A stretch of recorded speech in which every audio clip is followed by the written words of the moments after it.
Okay, so welcome to the Boost Hospitality Podcast, Season 6, Episode 7. Today we are going to be talking about how to network without being a spammy dick. And we've already done a podcast episode this series where we talked about podcasting, we talked about networking, and we had Elaine Watt on, which was fantastic when we're talking about how she got a podcast going and how that helped her service accommodation business. But tonight, I wanted to get on Danny Clarke of the VIP Life. Danny's going to introduce himself in a second. He's going to tell a little bit more about him. But when it comes to building a network, when it comes to starting from scratch and getting more people and eyes on your business, there's a lot of ways that you can do it. There's a lot of right and wrong ways. And Danny is probably one of the best that I know in how to do this the right way. And he talks about it so clearly and so understanding. And Danny's background is more MLM, so network marketing. And obviously, this whole podcast series is all about serviced accommodation. But the similarities, and we'll go through these in this podcast episode, are very, very, very, very close. So we're going to get Danny on. I'm going to let him introduce himself now. So Danny, thank you very much for joining us. If you could please just spend a couple of minutes letting everybody know a little bit more about you. Hey, how's it going, everyone? As Mark kindly said, my name's Danny Clarke. I'm a founder of a company called the VIP Life, which launched in April of 2017. Previous to that, spent a 10-year career in the profession of financial services, mortgage advisor, pensions, investments, that kind of stuff. We then moved into network marketing, very simply because my wife and I, we had big dreams that we wanted to achieve, which included basically being able to go skiing in the winter and surfing in the summer. Very simple kind of idea, but it was a concept that was really one that allowed us to do what we want when we want with who we want, right? Which is, kind of the dream for a lot of people. So we went about it, had a ton of success in the network marketing industry. We then quit the company we was with to be able to kind of follow our own path. And since then, we've had a pretty meteoric rise really over the last 2 years. Some of it's been good fortune. You got to have a bit of luck about, on the way, right place and right time in certain circumstances. But, we've just been pretty strategic and just relentless with the work that we've been doing. And it's pretty cool. Like, it's just allowed me to get asked by, people like Mark to jump on a podcast. Amazing. So tonight, like I say, we're going to talk about how to network the right way. The reason why I really wanted to do this episode is that you all know what it's like, and Danny will have experienced this. We're going to talk about this in a second. But when you're in whatever it's MLM or service accommodation, you find that your Facebook just gets bombarded with friend requests, and there's no rhyme or reason. They just do it because that's what they get told to when they go to these training weekends on how to get started in service accommodation. Now, my aim of this podcast episode is just to show people that there is another way. And I think, Danny, from when you started out in MLM all those years ago, there's a load of things that you will have noticed of how people went about spreading the word of their startup business, of their franchise business. Now, what did you do particularly, if you remember it? What was the process, and why did you try and do things a little bit differently from what everybody else was doing? Well, the main thing that I realized, like even back in the day, is if you ever put a picture up on social media, I'd been out with the family, I'd gone to the cinema, or I'd been to the beach, or I don't know, whatever, right? We was just chilling out at home or whatever, just normal stuff. Whenever I posted that, it'd always get a ton of engagement, hundreds of likes, loads of comments. And then as soon as I ever mentioned my business, and it didn't matter what the business was, whether I was, still in financial services or network marketing, even these days with the coaching, comparative to when we put an offer out, a pitch post compared to like a normal post, like it's chalk and cheese in terms of the level of engagement. So I thought, well, there's obviously something there. People like to buy, but they don't necessarily like to be sold to. But the challenge was that there wasn't anyone else out there that we could find who could tell us, well, how do you kind of go from engagement? Because we hear it all the time. Well, likes and comments, they don't pay the bills. Well, in actual fact, they kind of do, because it's that first stepping block into somebody becoming a paying customer for you. Because once you've got engagement with somebody, well, then you can actually have the opportunity to have a conversation. And that conversation then gives the opportunity to sell or pitch or promote your product. So in actual fact, engagement is super important. And the one thing that we've always kind of done is we've always helped the bottom of any industry that we're in. Like, rather than helping like high level leadership, it's always been the people that have been struggling. And the people that are struggling tend to say the same things, which is, I don't know what to say. I don't know how to say it. I don't like these things that I'm having to do. I don't like selling and pitching and all these kind of things all the time. But they don't know how to do anything else. And so that was what it was really for us. We just thought to ourselves, well, let's just kind of think about this. If I was to meet somebody in the street and I was to say hello to them for the first time, what would I do? Well, I would just say hello, or I'd shake their hand, or I'd give them a kiss on the cheek or a hug, or whatever was the kind of acceptable way to interact with that person at the time. And then I'd have some small talk. And then if they said some things to me, it's like, oh, bloody hell, I could help them. Then I would tell them about it because it seemed like a really normal, obvious recommendation to make. But then when I told them about it, I'd have to check in with them first. I need to make sure I've got permission, because it's a bit weird if I just start turn it into a business conversation and they don't want it to be there. So I'd make sure it's all right to do so, or I'd arrange another time in the future to discuss it. And then when you're actually speaking to somebody about buying something, 90% of buying decisions are emotional. People don't need the detail at first. They just want to get excited about the thing. So, okay, well, let's talk about that stuff first of all. And then people do need the detail, because otherwise they talk themselves out of it. And then you just ask someone to buy it. And I thought, well, bloody hell, there's actually a pattern here, isn't there? And I thought, well, all right, well, let's just now try applying that into a business process. Let's try applying that to social media and see what happens. And we first started to figure this out when we were doing network marketing. And we was like a struggling network marketer. And we were told that we had to do just all these things that we didn't want to do. Like, you've got to do these parties, and you've got to do these coffee dates. And we just didn't want to do the thing. So we just thought to ourselves, well, screw it. We're going to do this new way that we think is right. And we did it. And our business revenue went from $3,000 a month. And in 6 months, it went to $56,000 a month. And it was simply because we'd cracked this system, and it was simple enough that other people could also do it. And that is what really started to help us to think, oh, actually, maybe we could coach and teach people this stuff, because it's so simple and easy for us to do. We're getting results, but also lots of other people are getting results who aren't as good or who aren't as experienced as us yet at achieving the same sort of thing. I like that. And it's something as simplistic as just telling your story, documenting your story, talking about what you're doing. But at the same time, it's just as bringing it back to old school, where imagine going to, say, a business event, and you can spot them a mile off. You go to a business event and you see somebody, and the first thing they do is they just try and give you a business card without any conversation, without any sort of back chat or anything like that. They're just automatically trying to pitch you what they're doing. It's this exact same process, what you talked about, meeting somebody on the street, as being online, whether it's offline or online, Facebook or wherever.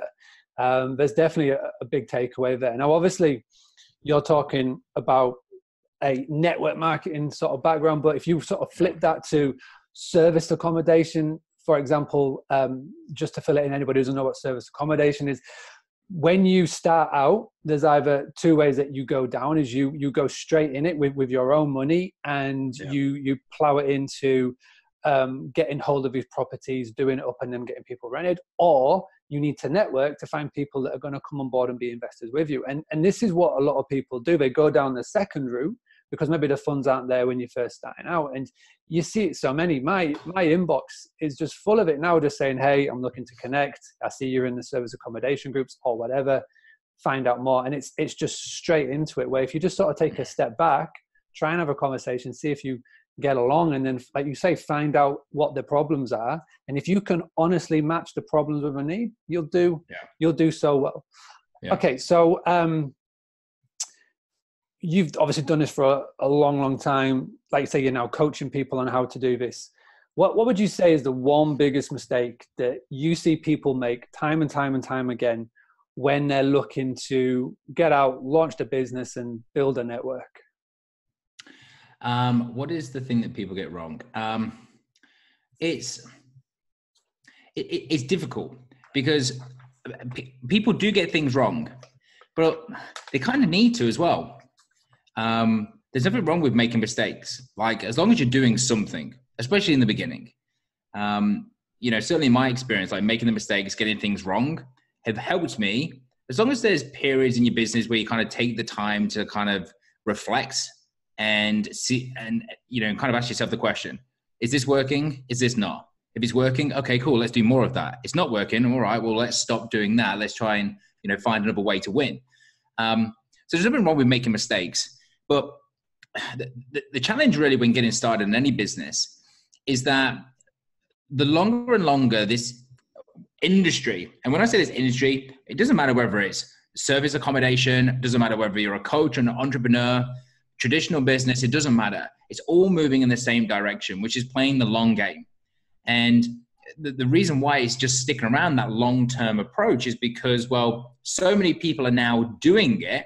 And by long-term, what that means is people are giving so much upfront value and content and freebies and marketing and help and advice. And it's all free to eventually get the payoff. Well, a lot of people then struggle because they can't survive long enough to actually reap the benefit. So that's why you get a lot of people doing that now, because you can kill a lot of your competition by just outweighting them.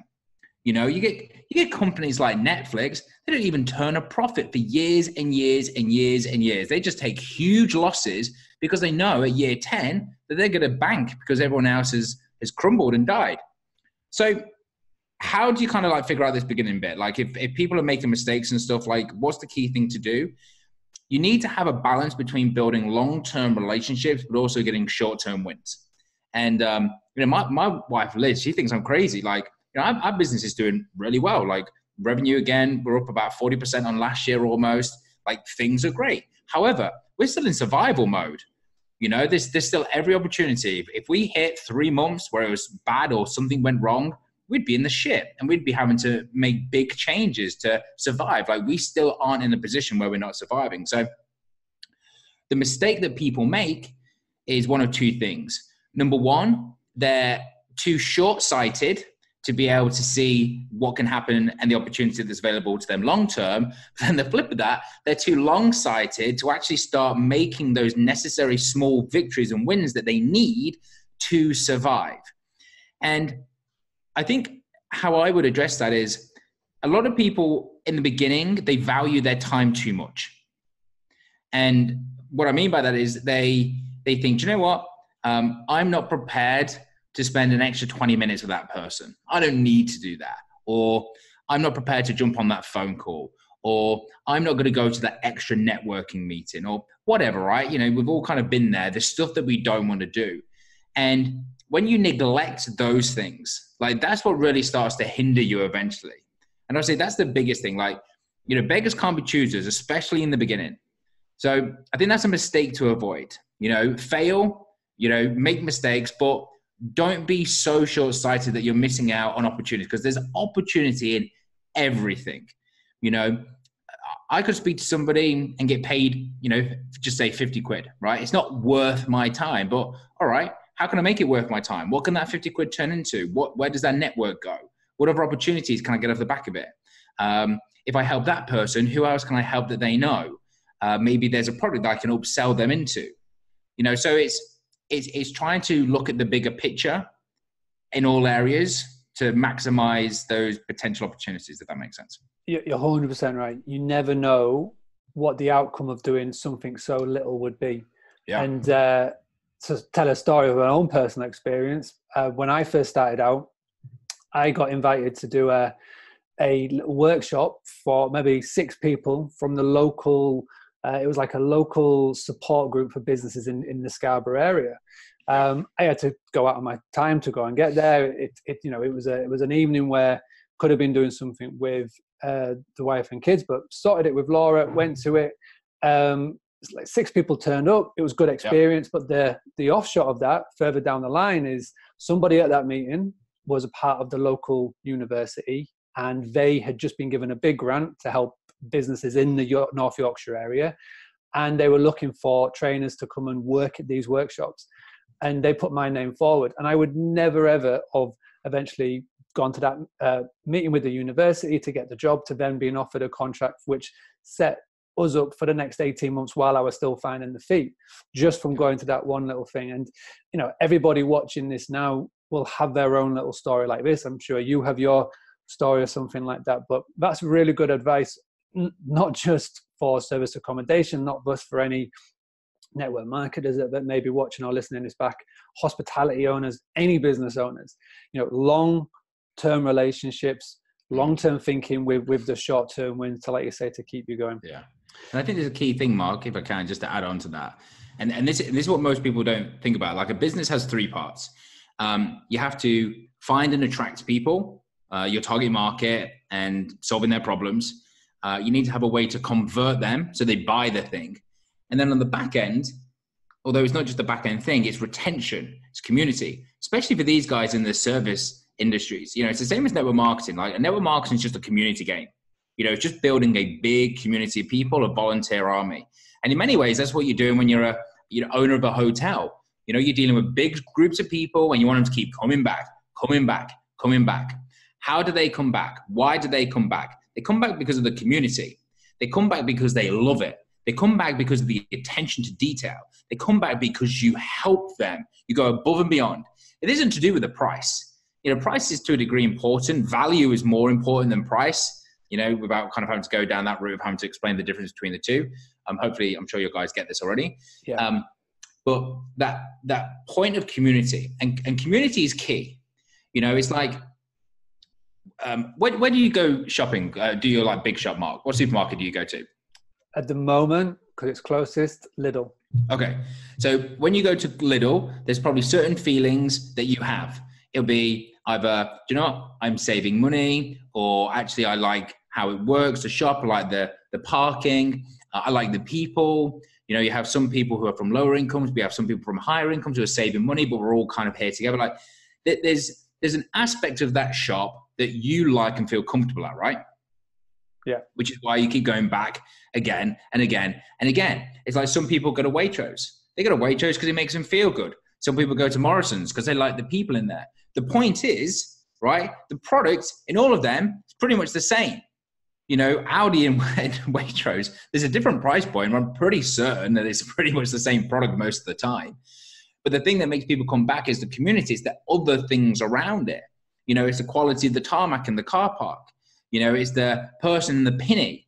It's the person that says hello, right? These are all these little nuances, and it doesn't have to be the right thing for everybody, but it has to be the right thing for a particular type of people, the target market. And when you address that community, so they like it, they feel comfortable, they enjoy the experience, it then becomes very easy to come back. And that works on back end with paying customers, but that's front end as well. Because what we're doing as business owners is, gone are the days of building a list, like building an email list or just building a Facebook group or whatever. Now, we have to invest our time into building an audience.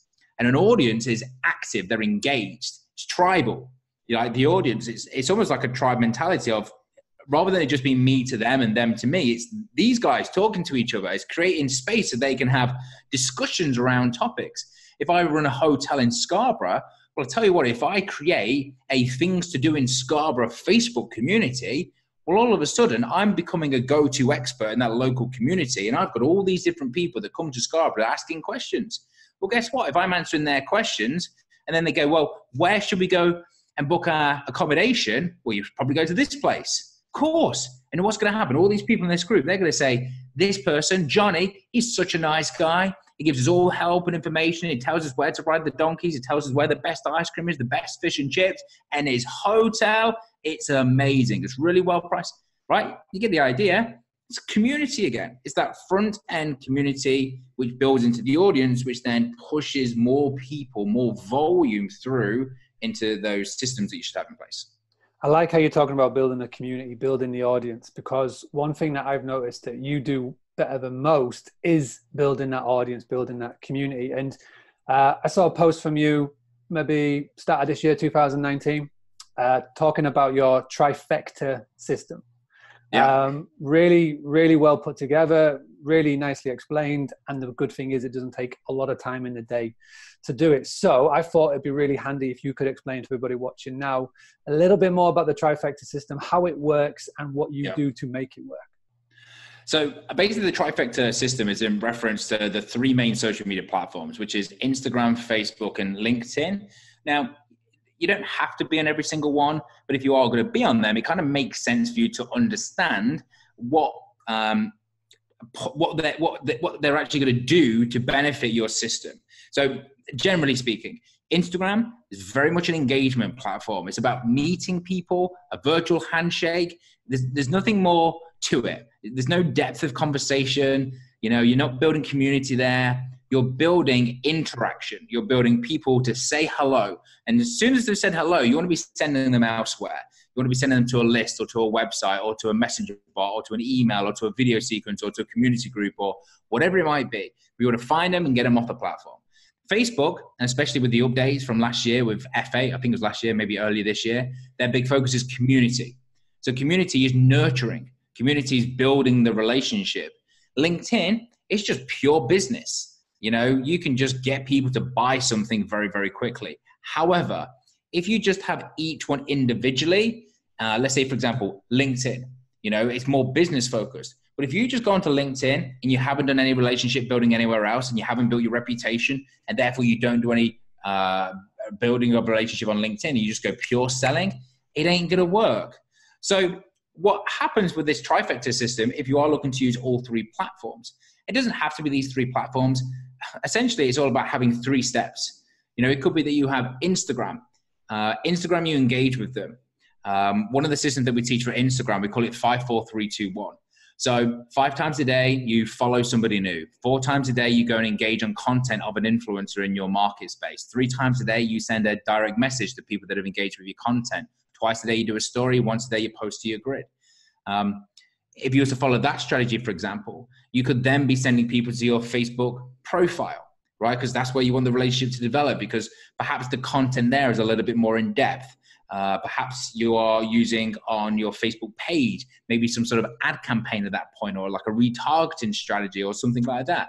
Maybe the third part is you get them into a Facebook group, or it could be onto LinkedIn. But when you have one person on 3 platforms, it's important to know what each platform does, because you can then take them from step 1 to step 2 to step 3. But if you just have one platform, well, make sure that you have layers to it so you can do step 1, step 2, step 3. For example, if your stories on Instagram are going to be very much about engagement, great. Well, what's your grid going to be for? Should really be more of that community relationship building. Okay, how can you convert them? Or maybe use Instagram TV, because then you have a clickable link. So that could be your 3-step system, staying on the platform. Facebook. Most of your guys, Mark, are probably going to use pages over profiles just because of the terms and conditions. So maybe it goes from a page to a group to Messenger. It's a 3-step system. So that's the key really to it. When you're looking to kind of like figure out and what we refer to as a trifecta system, there's 3 steps to a business: engage, attract, convert. Make sure that you're either using all 3 platforms in that way, or one platform 3 layers deep.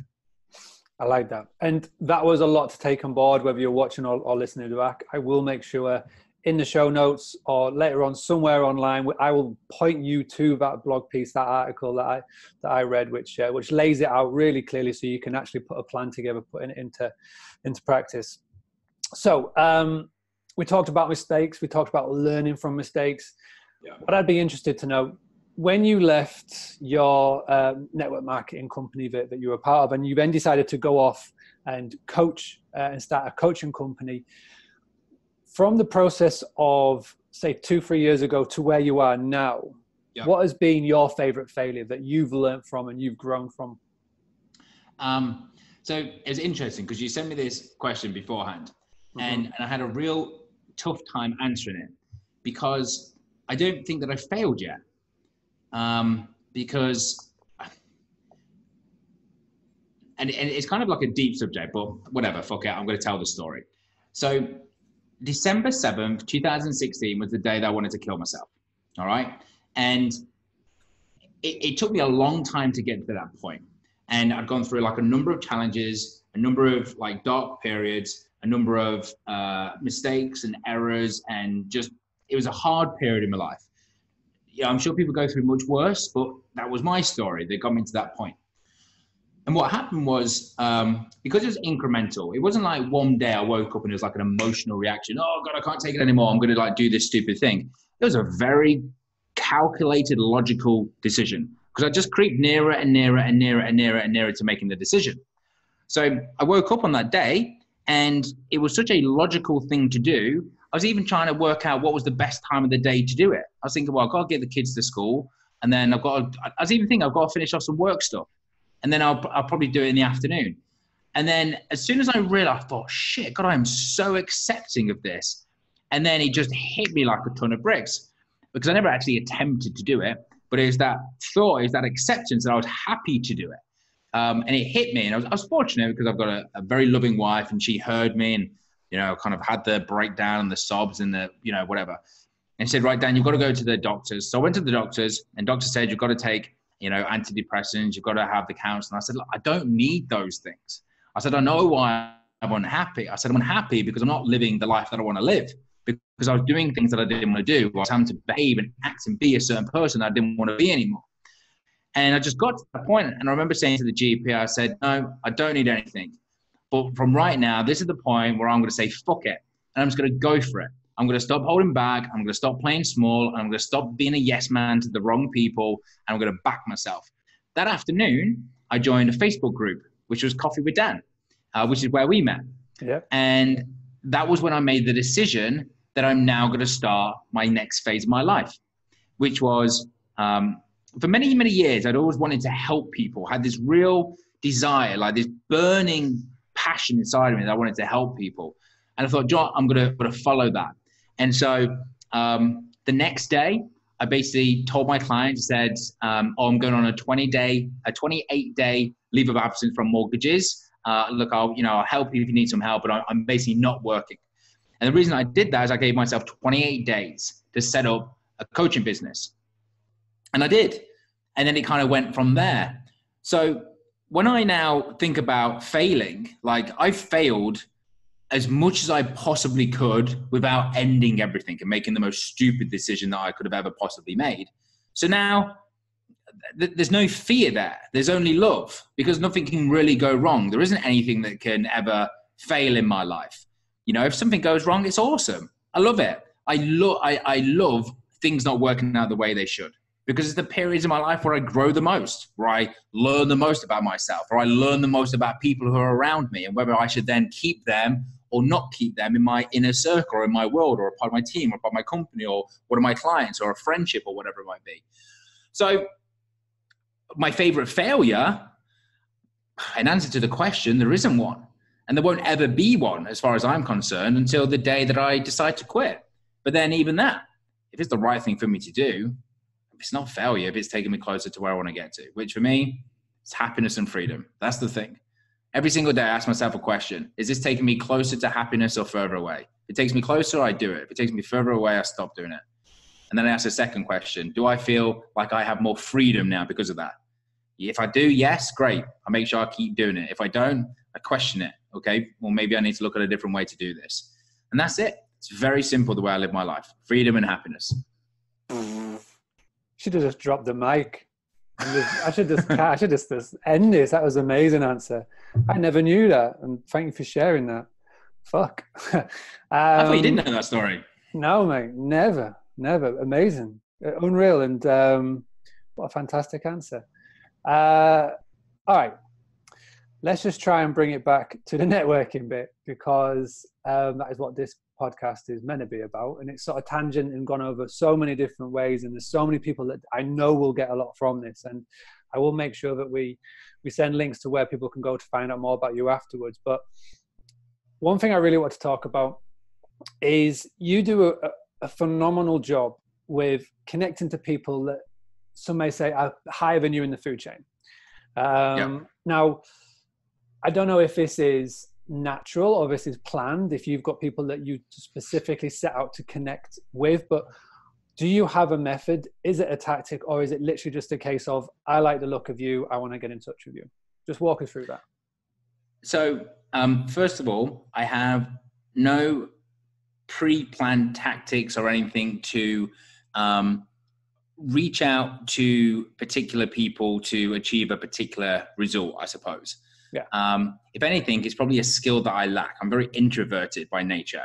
I don't like asking for help either. So it's something which I have to really work on. I have to really practice that skill to make sure that I keep asking for help and I keep showing up and I keep, giving appreciation and stuff. So I haven't. Yet at the same time, I've also been able to create some really amazing connections with some very, very influential people. So I was thinking about, well, how did I actually achieve that? And it was quite simple, actually, when I thought about it. Number one, I just choose to be really, really good at what I do. Like, I wake up every day and I think, how can I be the best version of myself? How can I be the best at what I do in my industry?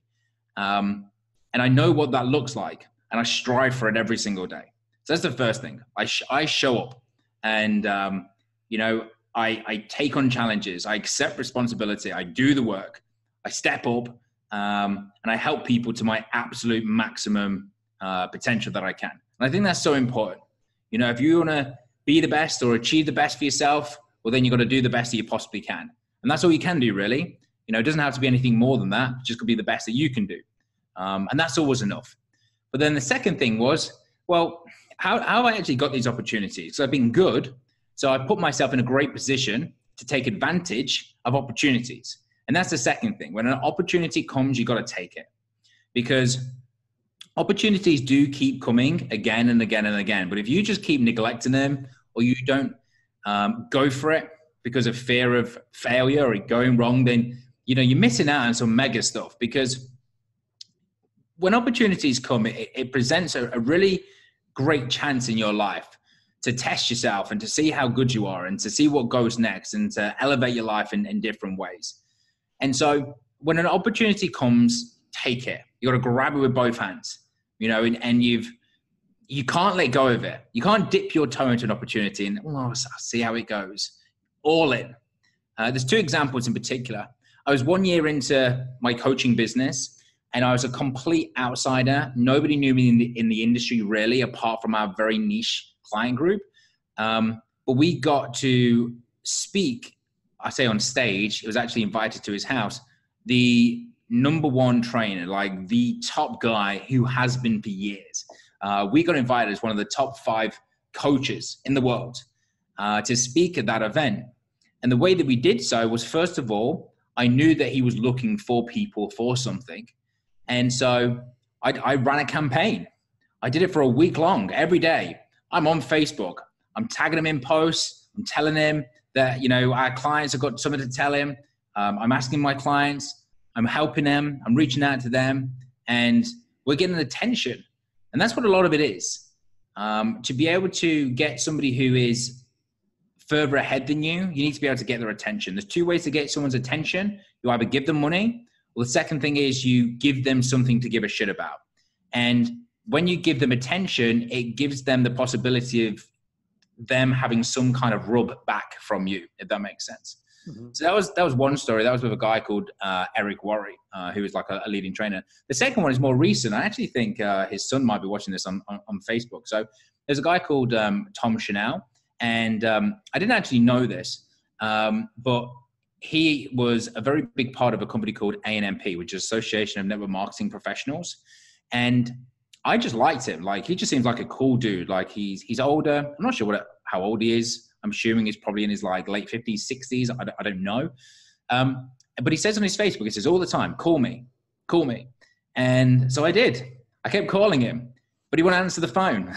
So I kept calling him again. He didn't answer. I called him again. He didn't answer. And then eventually he dropped me a message, and he's just like, I like you, kid. Or something like, words to that effect, you know, I love your stuff, kid. And then we arranged a time to actually speak. So it could have been quite easy then to have not kept calling the guy. But I did, because I wanted to, because I thought I want to speak to him. And then I spoke to him, having no idea of who he was or what he was, really. Kind of shared some stuff, spoke to him. And then he gave me an opportunity. He said, Danny, he said, I'd love to help you. I said, can you get to Dallas on this day? I want you to speak on stage. At that time, I didn't know what the training was going to be. I didn't know how long it was going to be. I didn't know who was going to be there. I didn't know anything about it. Nothing. I was like, yep, I'm in. And then the next day, because it was late at night, the next day, paid my ticket. And it's not cheap to go to Dallas. I don't know why. From the UK, it's an expensive flight. Dallas sucks to go to. And having to get my accommodation and being away from the family. So, you know, it's like a good $2,500 to get there. It's not small change. And I dropped him the message the next day. Yep, paid, I'm in. And he's like, holy shit, that is like commitment. And I didn't know what it was going to be, but I knew it'd be something big if I showed up. And, even when I got there, again, it's talking about like taking the maximum opportunity that you can. I got there and it wasn't ideal. What I thought I was going to be, which was more of a main speaker, turned out to me actually being on the last day and being on a panel, almost like as a kind of like guest speaker. It felt a little bit as almost like as a bit of an afterthought. Like it hurt my feelings a little bit. But there's a lot of people who was moaning about it at the time. And so I thought to myself, well, great, I've got two things I can do here. I can bitch and moan about this, or I can make the most of it. So I made the most of it. I was in that room for the entire 3-4 days. I'm there, I'm clapping, I'm cheering everyone else on. I'm telling everyone else how great, I'm taking notes, I'm learning, I'm listening, I'm showing appreciation. And then what happened by the end of it is that I got my opportunity. People appreciated it. And what people then appreciated about me was the fact that I just kept quiet. I did the work. I was respectful to other people. I didn't piss on anyone. I didn't do anything that I could have easily done. And what impressed me about that was there was another guy who was I don't know what he is, the founder, leader type person of this organization. I don't know what his title is. I can't remember. And we was in front of a group of about 40 or 50 of our peers. And he actually publicly apologized in front of all these people saying we should have had you speaking. And, there's a lot of upswing to stuff like that. When you're like, it's not just doing the right thing, but it's kind of maintaining that integrity and giving people, enough opportunity to kind of get things right as well. And just thinking about what is the bigger, longer impact of my response to all of these different situations and circumstances that I find myself into. And that is how you start to make an impact. That's how you start to build like long-term relationship with people, because it's really easy to think to people, oh, fuck them. But it's a lot harder to be forgiving and to kind of do the work with the relationship and think, well, how can this work long-term? How can I benefit them long-term? How will that benefit me long-term? And I think that's where I've been able to build and maintain those relationships, because I have a long-term relationship. In actual fact, I just spoke to a guy earlier. I spoke to another big name in our industry. I just reached out to him. He said, hey, let's catch up. Want to speak to you about it. I've done a couple of things that I think, probably pissed you off. You didn't like it. Just want to put my hand up and take responsibility for that, and just want to let you, know who I am and kind of clear the air. And again, I don't know what's going to come from that, but I can only see it being a good thing. I can't see there being any downside to that. So, hopefully that answers the question in a very long-winded way. No, very, very good. Very, very well answered. And what I like most is that there wasn't any set agenda. You've just stuck true to what you talk about. You don't, you're not a sheep, you're a shepherd. You do that well. And just by doing that, you attract people's attention. And whether that is people that are starting out, whether that's people on the same level, or is that people ahead, you grab the attention. Yeah. So we've talked a lot about the coaching side of what you do. What at the moment, your passion projects, what are you working on right now? Who are you helping? Who are you sort of coaching? Tell me a little bit more, because I know there's a lot of people watching right now. Doesn't matter what industry that they're from, whether they're tuning in live, whether they're tuning in on the podcast or on the YouTube video. What are you working on? Who are you helping? And what are you doing right now to get in front of people? So my main passion is probably two things. One, which is launching in September, which I'll tell you about in a second. But the main one which we're focused on at the moment, it really is our business. I mean, my business is my passion. I love it. I just love what I do. I love everything about it. I love the people that I help. I love the people that I speak to. I love people getting the breakthroughs. In terms of the reason why that we do it, the biggest driving factor for me, and why I've created what I've created and why it's turned into the thing that it's eventually turned into, was born out of frustration, really. Like, I was just a pissed off, fed up guy trying to do better in life, but never being able to figure out how to do it. And my trust in people was severely damaged by giving people money, giving people my time, my commitment, because I'm a loyal guy. Like, if you say to me, Dan, I'm with you for life. Me too. No questions asked. If somebody, for example, did anything to you, Mark, right? If you had, because I kind of would refer to us as friends. If somebody did something in your business that screwed you, fuck them. I wouldn't have anything to do with them, because that's how I am. Like, I'm loyal to Mark, like, screw that guy. So how that kind of then translates into my business is that I was just fed up with all of the BS. I was fed up with all of the lies. I was fed up with just people being, I don't know, missold like this kind of dream. And it then becoming almost like such a parody of itself that people don't even believe in the dream anymore. And that was kind of where I was. Like, I was so just fed up with everything. I didn't believe it was even possible. And that's a real sad place to be in, where you kind of resigned to, well, this is life. This is it. And it isn't true. Like, there's just unbelievable possibility for every one of us. It doesn't matter whether you're 20 years old and starting out. It doesn't matter whether you're 60 and starting again. You know, I truly, genuinely believe that anything is possible. And so what I wanted to create for people, especially in that online space, because that's where my expertise lie, was to give people the how. Like, how do you do the bloody thing? I mean, even very recently, we invested a couple of grand into a training program from a very, very well-known coach, and it's pretty good stuff, the training. But I was just kind of looking to my wife as was going through it. It was like, well, everything she says makes sense, but I still haven't got a clue how to do it. It's also wishy-washy. It's like, well, you know, if you're going to write a blog, then you should, of course, write a blog imagining that you are the very best version of yourself right now. And how would you show up like that? I'm like, I don't know. I haven't figured that out yet. How? Just give me the bloody how. And so that's what we've done. We've just given people the how. You know, we've just gone step by step. Do this, then this, then this, then this, then this. And then people look back and they go, oh, bloody hell. It wasn't that hard, actually. It's like, no, it wasn't. Because most things in life aren't hard.